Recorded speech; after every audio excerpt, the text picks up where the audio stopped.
কখন সহবাস করবেন বা কখন সহবাস নিষিদ্ধ? আমাদের সমাজে অনেক প্রচলন নিয়ম রয়েছে, যেগুলো হচ্ছে কুসংস্কার, যেগুলো হচ্ছে বেদাত, যেগুলো আল্লাহ রাসূল সাল্লাল্লাহু সাল্লামের হাদিস দিয়ে কোনোদিন বর্ণিত হয়নি। এমনও কথা মানুষের ভিতরে প্রচলন রয়েছে। তো আমরা আজকে জানবো তিনটা বিষয়ে, তিনটা সময় সহবাস করা নিষিদ্ধ।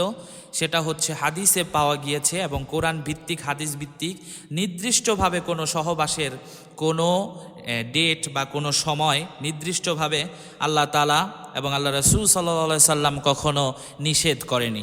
কিন্তু এখন কখন আমাদের ভিতরে প্রশ্ন হচ্ছে কখন কখন করা যাবে না। তিনটা সময় করা যাবে না। একটা হচ্ছে আপনি কখন সহবাস করতে পারবেন না। কোরআন হাদিসে যে সময় সহবাস বা মিলন করতে নিষেধ করা হয়েছে সেটা হচ্ছে রমজানে রোজা রাখার পরে দিনের বেলায় মিলন করা নিষেধ, সহবাস করা নিষেধ। মহান আল্লাহ তাআলা বলেছেন, রোজার রাতে তোমাদের জন্য স্ত্রী রয়েছে, স্ত্রীদের সাথে সহবাস বৈধতা করা হয়েছে। তারা আমাদেরকে পোশাক এবং তোমরা তাদের পোশাক। আল্লাহ রাসূল সাল্লাল্লাহু সাল্লাম জানিয়েছে, আল্লাহ রব্বুল আলামিন কোরআনে কারিমে সূরা বাকারার ভিতরে 187 নম্বর আয়াতে আল্লাহ তাআলা বলেছে যে তোমরা রমজান মাসে রাত্রেবেলা তোমাদের জন্য তোমাদের স্ত্রী রয়েছে, তোমরা তাদের সাথে সহবাস করবা। এটা আল্লাহ তাআলার বাণী। রমজানের রোজার অবস্থায় সঙ্গম করলে যথারীতি তার কাফফারা আছে। কেউ যদি রোজার মাসে, এখন রোজার মাসে তো আল্লাহ তাআলা নিষেধ করছে, কিন্তু এই রোজার মাসে যদি আমরা করি, সহবাস যদি করি, তাহলে কি হবে, কি করতে হবে? আপনি ভুলক্রমে আপনার যে ফিলিংস, এই ফিলিংসটা এসে পড়েছে, এখন আপনি কি করবেন? এরকম প্রশ্ন কিন্তু আসে। তো আপনার ফিলিংস আসছে, আপনি সেই ক্ষেত্রে আপনি করে ফেলছেন, শয়তানের ধোকায় পড়ে করে ফেলছেন। তো সেই ক্ষেত্রে আপনি কি করবেন? তখন আপনার কাফফারা দিতে হবে, একটানা 2 মাস রোজা রাখতে হবে। আপনি একটি রোজা ভাঙবেন সহবাস করে, একটানা 2 মাস রোজা আপনাকে রাখতে হবে। এটা আল্লাহ রাসূল সাল্লাল্লাহু সাল্লাম বলেছেন। এবং আর কি করতে হবে? আর যদি সে অসুস্থ হয়ে থাকে, রোজা রাখার যদি সক্ষমতা না থাকে, তাহলে সে 60 জন মিসকিনকে সে খাওয়াতে হবে। এই হচ্ছে প্রথম কারণ। তাহলে আমরা প্রথমে পেয়েছি হাদিস দ্বারা এবং কোরআন দ্বারা পেয়েছি যে রমাদান মাসে দিনের বেলায় সহবাস করা হারাম, সহবাস করা নিষিদ্ধ।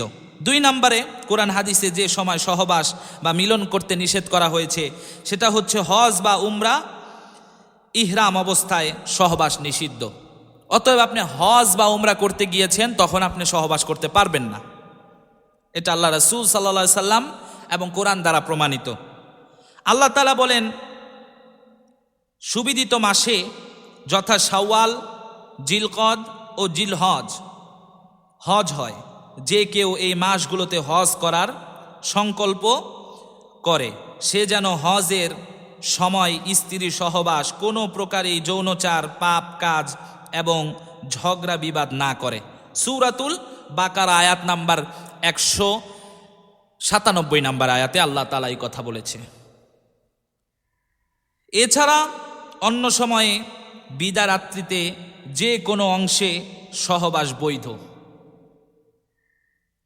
আল্লাহ রাসূল সাল্লাল্লাহু সাল্লাম বলেছেন, নারীদেরকে বানিয়েছে পুরুষদের জন্য, আর এটা তখন বানাবে যখন তারা বিবাহ করবে, বিবাহ বন্ধনে আবদ্ধ হবে, তারপর তারা যে কোনো সময় সহবাস করতে পারে, এতে কোনো নিষিদ্ধ নাই। কিন্তু আমাদের ভিতরে অনেক কুসংস্কার রয়েছে।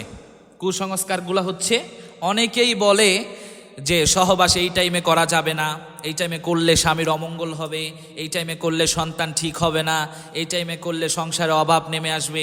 এগুলো হচ্ছে কুসংস্কার, এগুলো কোরআন এবং হাদিস দ্বারা প্রমাণিত নয়। তো 3 নম্বরে, এটা হচ্ছে 2 নাম্বার। প্রথম নাম্বার হচ্ছে রমাদানে রোজা রেখে দিনের বেলায় সহবাস করা যাবে না। 2 নাম্বার হচ্ছে হজ এবং উমরার সময় এহরাম করবে যখন, তখন এহরাম করার অবস্থায় তখন রোজা রাখা যাবে না। 3 নাম্বার হচ্ছে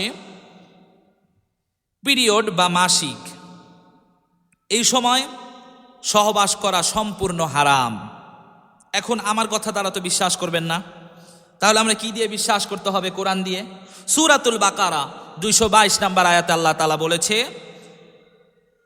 লোকেরা তোমাকে ঋতু বা মাসিক সম্পর্কে জিজ্ঞেস করে, তুমি বলো তা কষ্ট, সুতরাং তোমরা ঋতু বা মাসিক কালে স্ত্রী সঙ্গম বর্জন করো।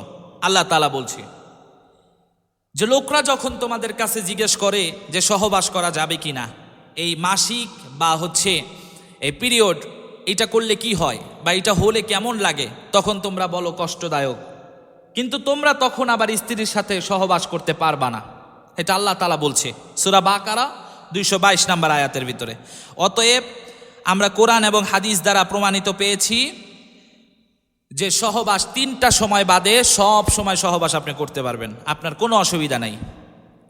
তো আমরা বুঝতে পারলাম, আমরা আজকের প্রশ্ন জবাবটা আমরা পেয়ে গেলাম যে কখন সহবাস করা নিষিদ্ধ বা কখন করতে পারবেন। 3টা সময় বাদে। 1 নাম্বার হচ্ছে রমাদান মাসে রোজা রেখে, 2 নাম্বার হচ্ছে আপনি হজ বা উমরা করার অবস্থায়, 3 নাম্বার হচ্ছে যখন মহিলাদের বা মেয়েদের যখন মাসিক হয় বা পিরিয়ড হয় তখন সহবাস করা হারাম। এই 3টা সময় বাদে আপনি আপনার স্ত্রীর সাথে যখন ইচ্ছা তখনই সহবাস করতে পারবেন।